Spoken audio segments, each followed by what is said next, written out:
The galaxy was old, filled with countless civilizations that had risen, fallen, and risen again. Among them, the Galactic Council stood as the symbol of ultimate progress. Thousands of worlds obeyed its laws. Its fleets moved across light years in a single blink using advanced teleportation gates, and its members believed their rule would last forever. The Council was made up of many ancient races, tall, elegant beings with glowing eyes and strange languages. They had forgotten how to fight real wars long ago. To them, war was a thing of the past, something primitive and unnecessary. They had teleporters, energy shields, and near-perfect control over matter. They didn't build weapons anymore. They built machines that prevented others from even thinking about fighting them. And then, one day they discovered humans. At first, the Council didn't know what to make of Earth. Humanity had just begun sending ships beyond its solar system. Their engines were loud, their weapons used gunpowder, and their ships were made of metal instead of energy crystal. The aliens were curious, then amused, then openly laughing.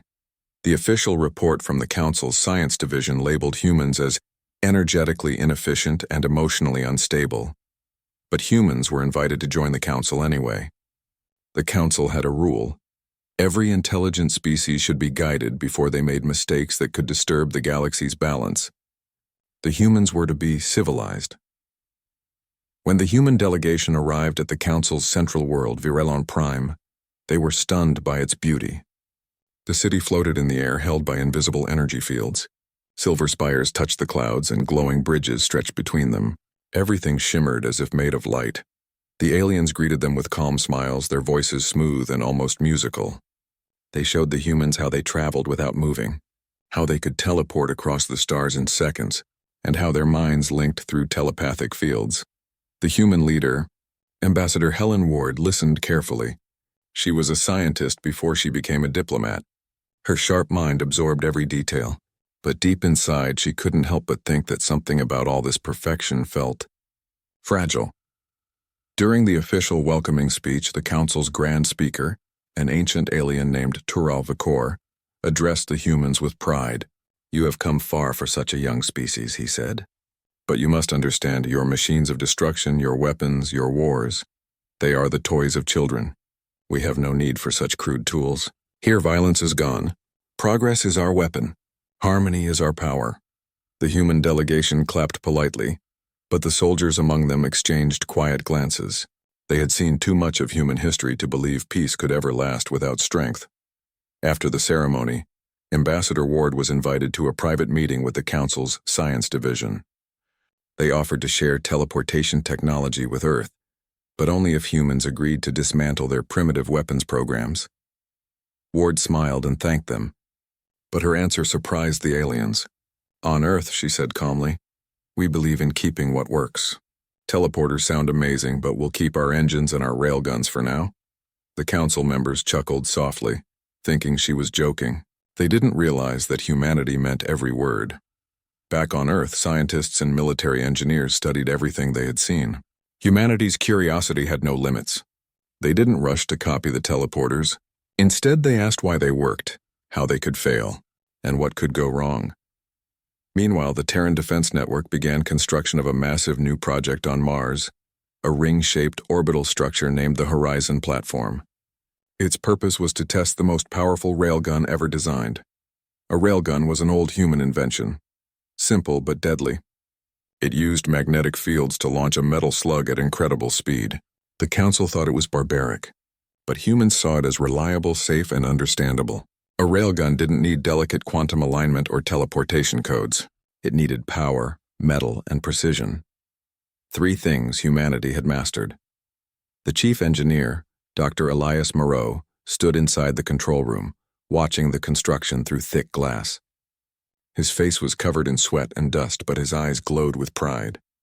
"They laugh at us now," he said to his assistant, "but when their fancy machines fail, our slugs will still fly straight."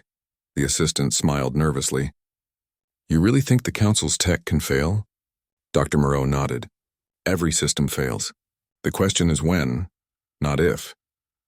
While humans worked, the Council continued to show off their superiority. Every year, they held demonstrations of their teleportation gates. Fleets would vanish from one world and appear instantly in another. The audience cheered.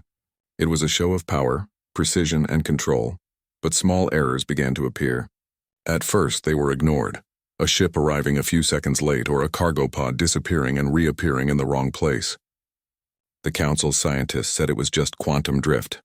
Nothing serious. Human observers noted everything. They saw the tiny cracks forming in the supposedly perfect system. Ambassador Ward sent a quiet message to the Earth Council. They think they control everything. But no one truly controls the universe. Keep building. Keep learning. We'll need it. A few months later, Earth was officially accepted into the Galactic Council, but even then humans remained outsiders. Other species mocked them in political meetings. The gun builders, they called them. The slow thinkers. Still, the humans stayed calm. They didn't argue. They listened, watched, and learned. Behind the scenes, they continued improving their railgun technology, their engines, and their sensors. Instead of teleportation, they worked on predictive navigation, magnetic shielding, and instant acceleration drives. By combining creativity with practicality, humanity slowly began to close the gap between themselves and the ancient races. One day, Ambassador Ward was invited to observe a major council experiment, a mass teleportation of an entire battle fleet across 1,000 light-years. It was supposed to prove the stability of the system once and for all. In the observation chamber, dozens of alien scientists worked around glowing consoles. A giant holographic map displayed the target coordinates. Everything looked flawless. "Prepare for synchronization," the lead scientist announced. "Quantum balance and stable. Field amplitude perfect." Ambassador Ward watched quietly, her hands clasped behind her back. She felt uneasy. Perfection never lasted. The teleportation began. The fleet shimmered, light bending around it, and then, in a flash, it was gone. Everyone applauded. The experiment seemed successful. But then one of the monitors flickered. The coordinates changed for just a second. A faint distortion appeared in the hologram. "System fluctuation detected," one technician said. "Ignore it," the lead scientist replied. "Minor data ghost," Ambassador Ward frowned. She didn't like ghosts, especially not in physics. Weeks later, reports began to spread. Some of the teleported ships hadn't arrived exactly where they were supposed to. Others arrived hours late. A few never arrived at all. The council dismissed the rumors. "Malfunctions are impossible," they said. "Our teleporters have worked for millennia." But humanity knew better. They had learned through history that nothing lasts forever. Not empires, not machines, not even peace. On Mars, Dr. Moreau received word of the anomalies. He gathered his team. "This is it," he said. "The beginning of something big. Their system is breaking down. We must be ready." His assistant looked uneasy. "Ready for what?" Dr. Moreau smiled grimly. "For the moment when they finally realize perfection is an illusion. And when that moment comes, they'll need us." The Galactic Council continued to ignore every warning. Their arrogance blinded them. They believed their teleportation network was indestructible, their technology flawless. Meanwhile, humanity stood quietly in the background, watching the cracks spread like lightning through glass. In the halls of the Council, alien voices continued to mock the humans. "Still building railguns?" They laughed. Ambassador Ward simply smiled. "Yes," she said. "Railguns first, teleporters later." The aliens didn't understand the hidden meaning in her words, but soon, very soon, the galaxy would, because the day was coming when every teleportation gate would fail. And when that happened, the only ships still moving would be the ones built by humans, and that would be the day the Council's glory shattered forever. The months after Earth joined the Galactic Council were quiet on the surface, but beneath that calm, something was changing. Humanity was no longer an observer. They were a quiet worker behind the scenes, studying every piece of knowledge, every pattern of weakness the aliens ignored. In the shining cities of Prime, the alien members of the Council believed life would continue as it always had, perfect, smooth, and peaceful. They teleported from planet to planet, sharing speeches about unity and balance. But behind the beauty, small cracks were appearing in their world. No one noticed except the humans. Ambassador Helen Ward had become a familiar face in the Council chamber. Every day she attended meetings filled with glowing lights, soft music, and alien voices speaking of progress. She listened quietly, always polite. but her mind worked like a storm beneath her calm smile. She noticed something that others ignored: the reports that came from far-off systems. Some teleportation gates were closing for maintenance. Others had brief energy fluctuations. Ships were delayed. The Council dismissed it all as small technical problems, but Helen knew the pattern. Humanity had seen it before, the beginning of a great failure hidden behind excuses. When she returned to her quarters, she sent a message to the Terran High Command back on Earth. The Council believes itself unbreakable, but their teleporters are failing quietly. The errors are growing faster than they admit. We must keep preparing. Build everything we can that does not depend on their technology. Her message was short and simple, but its meaning was clear. The time to act was now. On Mars, the Horizon platform grew larger every month. The massive ring of steel and magnets circled the red planet like a silent guardian. Inside it, thousands of human workers and engineers lived and worked in rotating shifts. Dr. Elias Moreau stood before the observation glass, his eyes focused on the glowing blue arc of the Railgun's magnetic core. Sparks of energy danced around it like lightning trapped in a cage. "Status report," he said. A young engineer handed him a tablet. "Power coil stable. Cooling system at 98% efficiency. We're ready for another test fire." Moreau nodded, satisfied. The Horizon project was not only a weapon, it was a statement. A message to the galaxy that humanity didn't need perfection to be powerful. While the Council's teleporters used fragile quantum fields, the Horizon relied on physics that never lied. Magnets, mass, and velocity, unbreakable truths of the universe. The first test shot had already impressed Earth's leaders. A single tungsten slug, fired from the ring, had left the barrel at 20 kilometers per second, hitting a target moon in the outer system. The impact had carved a crater 5 kilometers wide. Still, the project continued in silence. Humanity didn't want attention. They wanted readiness. Back on Prime, Helen Ward was summoned to meet with Grand Speaker Turl Vekor. The ancient alien stood tall, his body covered in shimmering patterns of light that shifted like living paint. "Ambassador Ward," he said, his tone calm and almost fatherly, "we have received reports that your species continues to build weapons. We had hoped Earth would move beyond such primitive projects." Helen kept her voice respectful. "We build for defense, not war. We've learned from history that safety comes from readiness, not denial." Turl's eyes glowed brighter.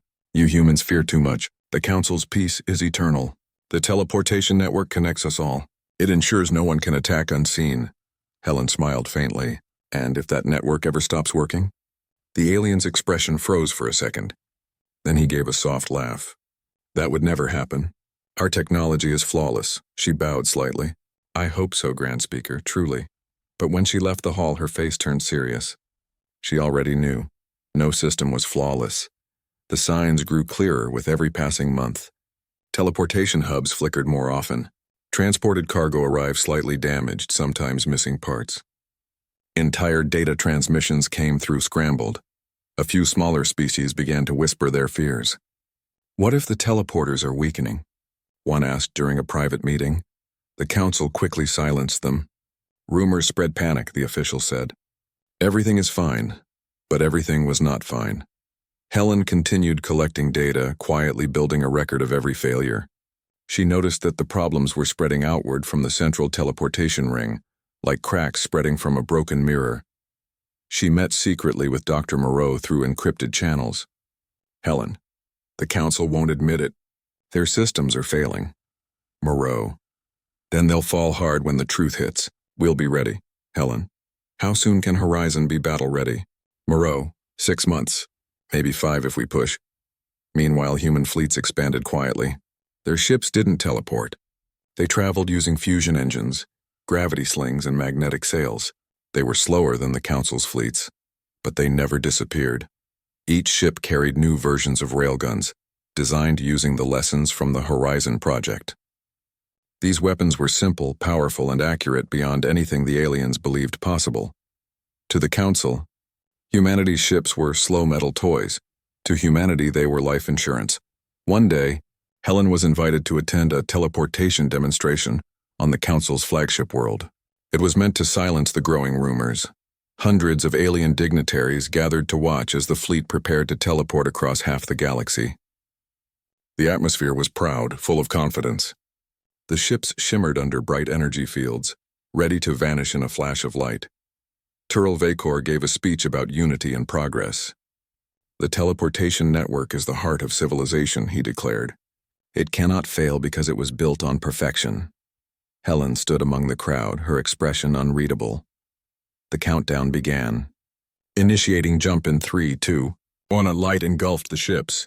They vanished, the crowd cheered, but then nothing happened. The ships didn't reappear at the destination coordinates.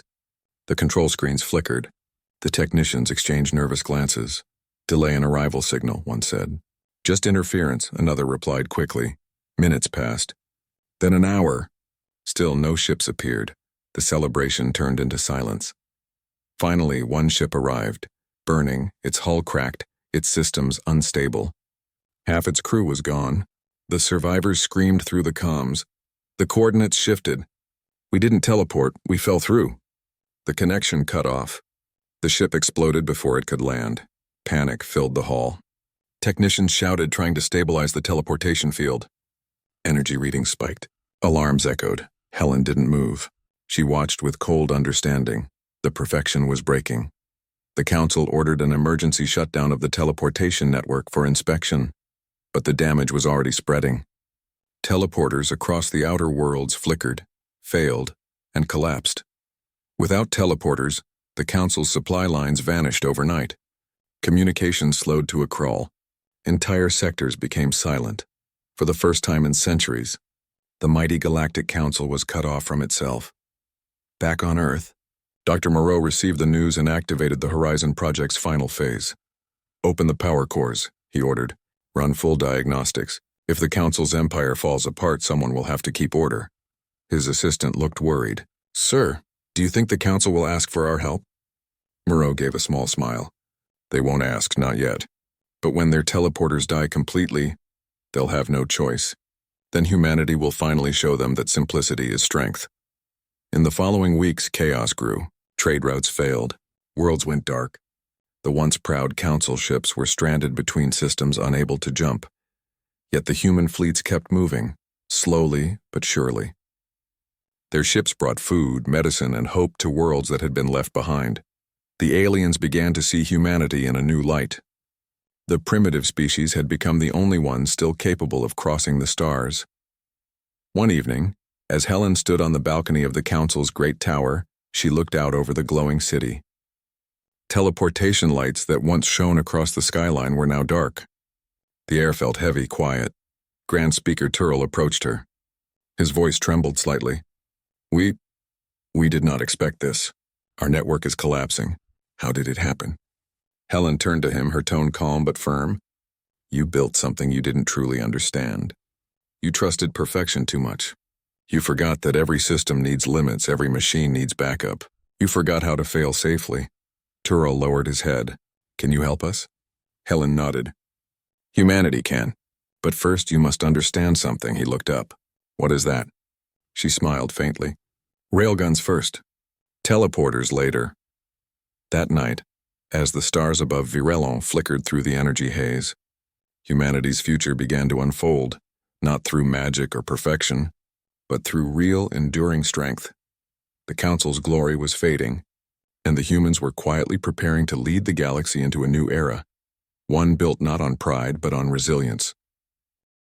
The day the first teleportation hub exploded was supposed to be a day of celebration. The Galactic Council had declared a renewal ceremony, a symbolic event to show that the teleportation network was being repaired and improved. They wanted to calm the galaxy's growing fear.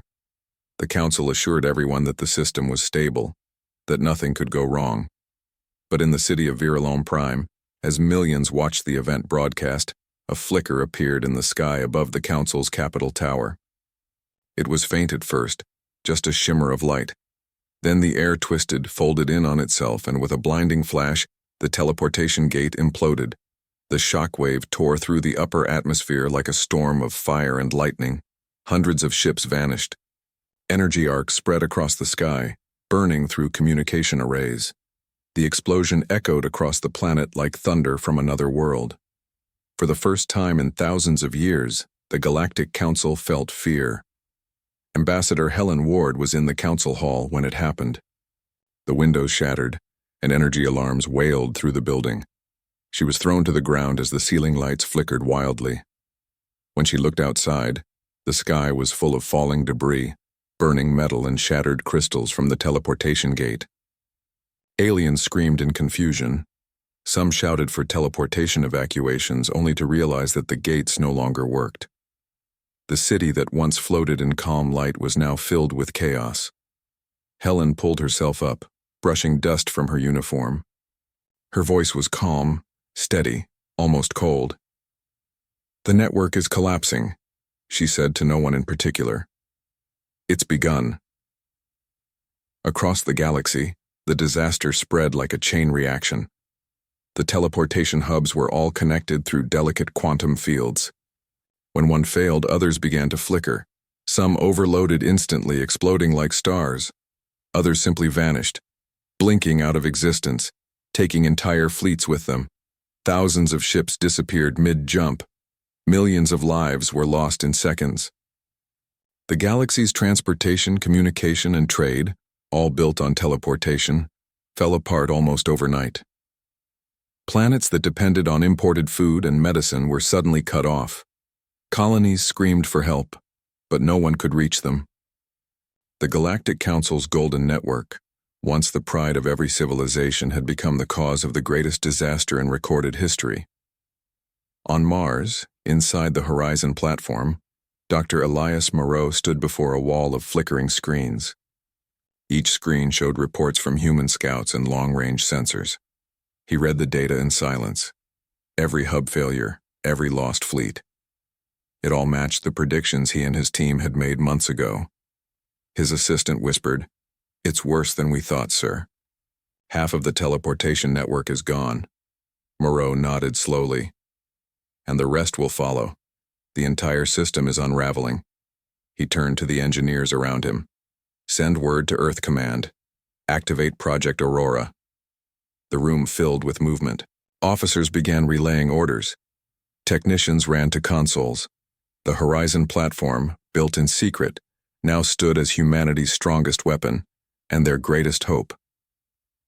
Moreau walked to the main viewing glass. Outside, the red planet glowed beneath them, calm and steady. Mars had no teleporters. Mars had no instability. Everything there worked by design, by human hands.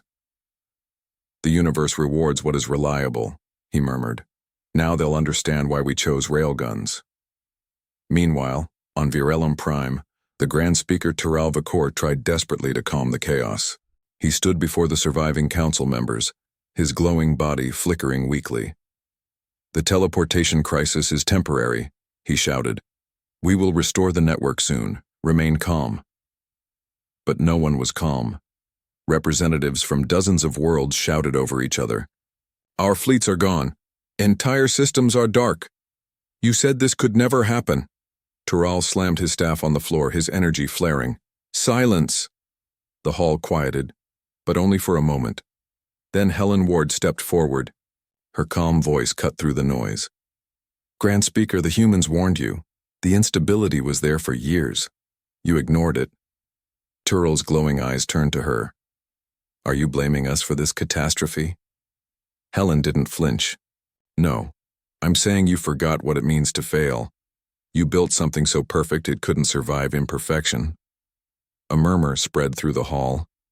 Some of the younger alien delegates nodded in silent agreement. They had all relied too much on a system they didn't fully understand. Tyrell turned away. "Enough. Humanity's words are filled with fear. We will restore the gates." But deep down, even he didn't believe his own words. Days passed. Then weeks. The galaxy grew darker. The stars still shone, but between them, chaos ruled. Without teleportation, entire sectors became unreachable. Pirate fleets rose, scavenging stranded ships. Planets without supplies began to riot. The great Galactic Council, once proud and untouchable, now looked powerless. On Earth, the Terran High Command met in their underground headquarters. Screens showed distress signals from all over the galaxy. General Adrian Holt, the head of human defense, looked across the room. "We can't sit and watch. The Council worlds are collapsing. If we do nothing, the galaxy will burn." An officer nodded. "Should we send aid ships?" Holt replied firmly, "Yes, but not just aid. We'll send armed escorts. Pirates will see our ships as targets." Dr. Moreau's voice came through the communication line from Mars. "Use Horizon as the command hub. Our fleet railguns can defend the supply convoys. The aliens may have lost faith in themselves, but we'll show them stability again." Soon, human fleets began to move. They didn't teleport. They traveled the old-fashioned way, with powerful fusion drives. It took time, but they arrived safely. When they reached alien worlds, they found devastation, empty cities, famine, silence. But when human ships descended, people looked up in hope. They were slow, heavy, and made of metal. Yet they were there when no one else was. Human engineers began repairing communication towers using radio systems, something the Council hadn't used in centuries. They helped build physical bridges, restore generators, and teach the aliens how to survive without teleportation. For many species, it was the first time they had seen real manual work in generations. The aliens watched in quiet amazement as human soldiers and scientists worked side by side, sweating, laughing, fixing things with their own hands. There were no glowing fields, no teleportation beams, and just tools, metal, and human will. Slowly, admiration replaced arrogance. Back on Virellum Prime, the once perfect city was now half in ruins. Power failures were constant. The sky was still scarred from the explosion weeks ago. Grand Speaker Tyrrell sat alone in his chamber, staring at a cracked hologram of the teleportation network. Every hub on the display blinked red. Helen Ward entered quietly. "It's over, isn't it?" she asked softly. Tyrrell's voice trembled. "We built perfection. We thought we had conquered the universe. How could this happen?" Helen looked out the window where the last teleportation gate flickered weakly in the distance. "Because you forgot that perfection breaks. Simplicity endures." He turned to her, his expression full of exhaustion. "And you humans? You never trusted our ways." Helen smiled faintly. "No, we trusted our own." That night, the final teleportation gate failed. The last energy field collapsed with a blinding flash, leaving only silence. For the first time in recorded history, the galaxy was truly disconnected. But among that silence, a single signal echoed. A human transmission from Mars. "To all surviving colonies and worlds, this is the Terran Coalition. We have stable fleets and communication. If you can hear this, you are not alone. Stay strong. Help is coming." That simple, steady voice traveled through old radio waves, reaching worlds that hadn't heard from anyone in months. It was like a light shining in endless darkness. On dozens of planets, people looked up at the sky and whispered one word: humans. In the days that followed, more alien worlds began to contact Earth. They asked for help, for guidance, for protection. Humanity responded without hesitation. They didn't demand control or tribute. They offered cooperation, knowledge, and strength. The Galactic Council's authority had collapsed, but a new power was quietly rising, one built on reliability, not pride. And as Helen Ward stood on the balcony of the shattered council hall, watching human ships arrive through the clouds, she knew that history had turned a page. "The fall has begun," she whispered, "but so has something greater." The galaxy was no longer the same. The teleportation network, once the heart of civilization, had collapsed completely. Worlds drifted in silence, fleets were stranded between star systems, and communication had become slow and unreliable. The Galactic Council's voice was no longer heard as the voice of authority. It was a voice lost to history. Amid the chaos, humanity moved forward. Slowly, deliberately, with steady purpose. From Mars, the Horizon platform became the beating heart of the Terran Coalition. It was more than a weapon. It was a command hub, a repair station, a forge for human ingenuity. Railguns lined the decks of its warships, powerful enough to break through even the strongest alien shields. Ships left Mars carrying aid repair crews and engineers when they were banned, but also discipline and determination. Human fleets became a lifeline to the galaxy. The first move, the Council's fleets, scattered and leaderless, were no longer a threat to humanity. But pirate clans, rogue factions, and warlords rose like vultures over the ruins. They attacked stragglers and scavenged wrecks, taking advantage of the Council's collapse. The Terran High Command gathered in the command hall of Horizon Platform. General Adrian Holt, a man known for his calm voice and quick decisions, addressed the officers. "We do not fight for glory," he said firmly. "We fight to restore order. The galaxy needs stability. If we act now, we can protect millions and build a future stronger than the one that fell." There was a moment of silence. Then officers nodded. The decision was unanimous. Holt turned to Dr. Elias Moreau, who stood beside the railgun control console. "Can Horizon's fleet handle this?" Holt asked. Moreau's eyes were steady. "Yes, our railguns can pierce any fleet shield the Council built. We just need precise coordination." And so, humanity began what would be remembered as the counterstrike. The Battle of Celestis Gate. The first operation was a rescue mission. The Celestis system had lost contact with its fleet. Pirates had blockaded its only jump gate, cutting off supply routes to dozens of worlds. Human commanders decided the fastest way was not teleportation, which was now impossible, but direct assault. The Horizon fleet moved through normal space, slower than teleportation but faster than any Council vessel could reassemble. At the edge of Celestis space, human ships formed a ring around the blockade.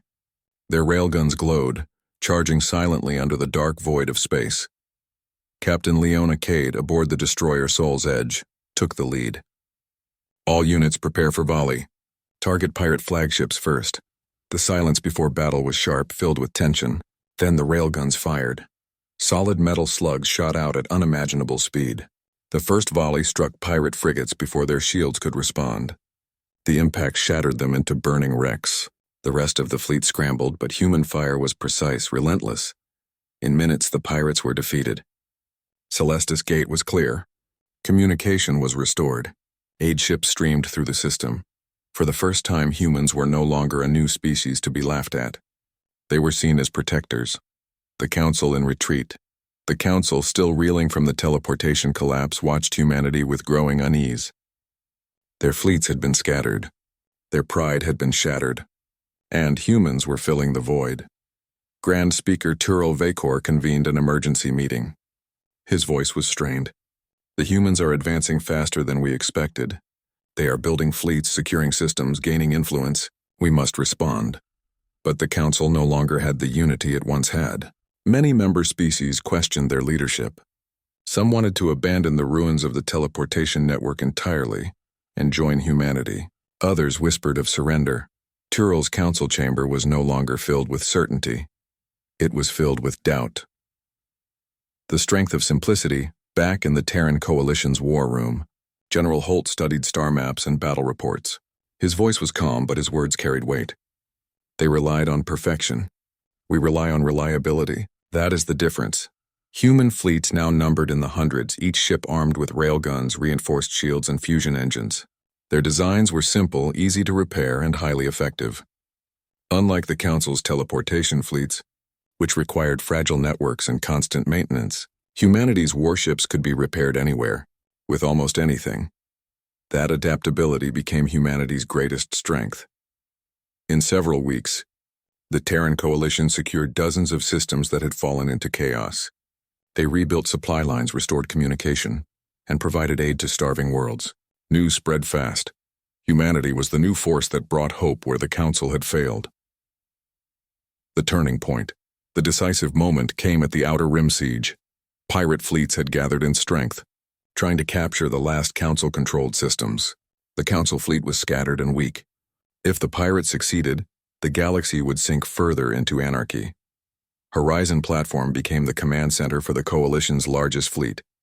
Hundreds of ships gathered under human banners. Railguns, fusion fighters, and heavy cruisers formed a striking force no one had seen before. Captain Leona Cade addressed her crews before battle. Her voice echoed through every ship's communication channel. This is not just a fight for survival. This is the fight to restore order. We do not fight for ourselves alone. We fight for the galaxy. The battle began in the cold blackness of deep space.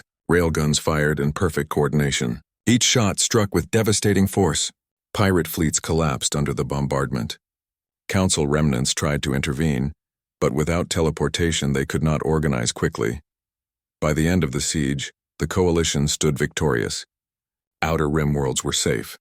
The humans had proven their strength. The new respect after the battle, alien leaders began to visit Horizon platform. Some came with requests for alliances. Others came to offer tribute. They were no longer mocking humans as slow metal builders. They called them engineers of survival. In the council chambers, tension grew.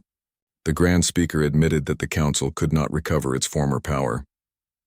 For the first time, humanity was not just part of the galaxy, it was becoming its leader. Helen Ward stood quietly in the background as debates raged. She knew the truth, and this was not conquest but a choice. Humanity had not sought to dominate, they had sought to protect. The galaxy was changing and humanity was changing it.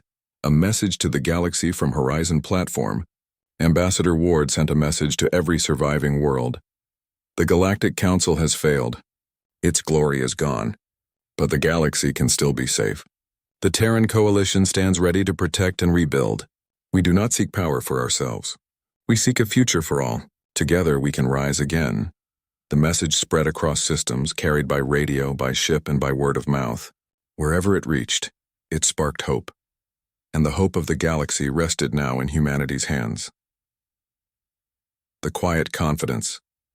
While the galaxy looked toward Earth for leadership, humanity quietly prepared for what came next. Railguns were not enough. They continued improving engines, shields, sensors, and strategies. They trained fleets not just to fight, but to adapt. In the command hall of Horizon platform, Dr. Moreau stood beside General Holt. They called us barbarians. They laughed at our railguns. Now they call us saviors. Holt nodded slowly. And they will not forget it. But we must stay ready. This is only the beginning. Moreau smiled faintly. Railguns first. Teleporters later. And deep in the black of space, humanity's fleet moved forward. Not to conquer, but to protect, because the galaxy was broken. And humans had the will to fix it. The galaxy was changing forever. The Galactic Council, once a proud empire of perfection, was no more. Its teleportation network was gone. Its fleets were scattered. Its authority had crumbled like dust under the weight of truth. In its place rose something new, the Terran Coalition led by humanity. Not through conquest, but through strength, resilience, and the willingness to stand when others could not. The final part of humanity's journey to leadership began in the ruins of the Council itself. The call to unity from Horizon platform. Ambassador Helen Ward addressed the galaxy. Her voice carried across every system still in communication. The age of arrogance is over. The age of reliance is over. We now live in the age of cooperation. The Terran Coalition calls on every willing species to join us, not as masters and subjects, but as partners in a new future. It was more than a speech. It was a declaration. Across the stars, systems that had lived under the Council's rule for centuries began to respond. Some sent fleets, others sent supplies, many sent representatives. The Terran Coalition was becoming a true alliance, not a single nation. Even the broken remnants of the Council began to listen.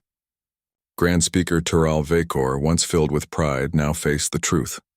In a rare meeting with Helen Ward, he said quietly, "You have done what we could not." "You turned failure into strength," Helen nodded. "We learned that no machine, no empire, can survive without humility." Tural bowed slightly. "Perhaps humanity can lead what we failed to protect, a reconstruction plan." Terran Coalition began what they called the New Dawn program, a galaxy-wide initiative to rebuild the systems left in ruin. Human engineers worked with alien scientists to repair starports, restore power grids, and rebuild communications. The Horizon platform became the central hub for coordination, sending fleets to worlds in need. General Adrian Holt oversaw the fleet's movements. "This is not about war," he said. "It's about restoring life. Every ship we send carries more than weapons. It carries hope, and hope spread." Across the galaxy, humans and aliens worked side by side, rebuilding shattered worlds. Children played again in cities once silent. Trade resumed. Communication networks flickered back to life. The galaxy had begun to heal. The threat that remained, but even as the coalition grew, dangers remained. Rogue fleets, pirate clans, and desperate warlords still roamed the edges of known space. And some remnants of the old council believed they could reclaim their lost glory. The greatest danger came not from outside, but from within, the possibility that the galaxy would fracture into new wars before peace could be secured. Helen Ward and General Holt understood that rebuilding required more than fixing systems. It required trust. They worked to create a new council, a council where every willing species could have a voice. Not an empire, not a dictatorship, but a true alliance. This would be humanity's greatest challenge. The battle for unity. The greatest test came when a major council remnant fleet gathered in the Vortex sector, threatening to retake control of lost systems by force. The Terran coalition could not ignore it. Humanity's fleets moved quickly. Horizon Platform became the command center for the greatest fleet operation since the fall of the Council. Captain Leona Cade addressed her crews before battle. "This is not a fight for conquest," she said. "It is a fight for unity. We do not destroy to rule. We fight to protect the future we all deserve." The battle in Vortex was long and fierce, but humanity's fleets fought with precision and determination. Railgun volleys struck with unmatched accuracy, disabling enemy ships before they could fire. Coalition forces moved as one, protecting allies and rescuing stranded civilians. When the dust settled, the Council's remnants surrendered. They no longer had the will to fight a force united not by fear, but by hope. A new council rises. With victory came the opportunity to reshape the galaxy. At Horizon Platform, representatives from hundreds of worlds gathered. Humans, aliens, and former council members met to create the Galactic Unity Council. It was not a human council. It was not a council of dominance. It was a council of equals where every species had a voice and a vote. Helen Ward spoke at its opening. "We have seen what arrogance can destroy. We have seen what collapse can bring. Let this new council be the proof that unity is stronger than perfection." The halls echoed with applause, not just from humans, but from leaders of countless worlds. For the first time in millennia, there was no single ruler of the galaxy. There was a shared voice, the legacy of humanity years past. Humanity's fleets patrolled not as conquerors, but as guardians. Railguns became symbols of strength and trust, weapons that could protect without domination. The Horizon Platform became a symbol of resilience. It was a place where all species could come together to solve problems, share knowledge, and prepare for the future. Dr. Moreau, now older, stood in the control room of Horizon. He looked out at the stars and whispered to himself, "They called us barbarians. They called us slow, but we showed them that survival comes from endurance." Railguns first, teleporters later. Helen Ward, standing beside him, smiled quietly. "We built more than a fleet. We built trust. That is our true victory." The new dawn, the galaxy was no longer ruled by arrogance. It was guided by cooperation. And at the heart of it was humanity, not as conquerors, but as partners, teachers, and protectors. From the ruins of the Council's glory rose the new dawn, a galaxy where survival depended on unity, not perfection, and humanity had proven the truth. Strength does not come from flawless systems. Strength comes from resilience, cooperation, and the will to stand when everything falls apart. The stars above Horizon Platform shone brighter than ever. Humanity had shown that even in the deepest collapse, hope could rise. And that hope was now the light of a galaxy reborn.